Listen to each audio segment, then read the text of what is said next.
diocèse de Toulouse, nous apprenons que le pape François m'a donné un successeur en la personne de Monseigneur Guy de Kérimel. Je suis heureux que ce successeur continue la mission qui a été la mienne et celle de mes prédécesseurs. Je suis heureux de lui confier ce diocèse avec tout ce que nous avons pu vivre depuis presque 16 ans maintenant, avec tout ce qu'il comporte de joie, de difficultés dans le contexte ecclésial où nous sommes qui reste difficile et douloureux même parfois.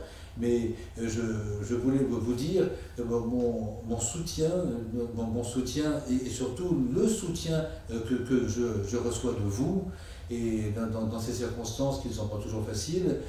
Mon attachement pour ce diocèse est grand, à tel point que je demande à être enterré dans la cathédrale de Toulouse quand ce sera mon heure. On parle de salé sucré, on parle de doux et amer. Ce moment pour moi est un moment de vraie joie, mais teinté évidemment d'une certaine forme de tristesse, parce que je vais quitter un petit peu ce diocèse, je vais surtout vous quitter les uns et les autres, et donc ceci est un élément un petit peu douloureux, un arrachement, véritablement.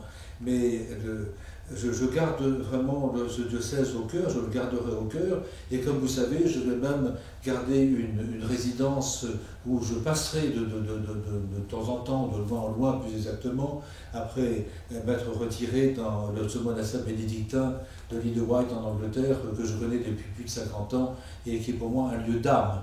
Et là, c'était la fin de l'année Saint-Joseph, à qui je confie véritablement la dernière partie de ma vie, et en regardant non pas derrière, mais plutôt devant, en avançant vers ce que le Seigneur me présentera.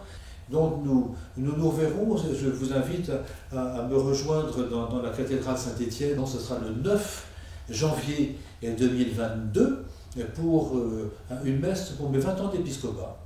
Donc avec vous, si vous voulez bien.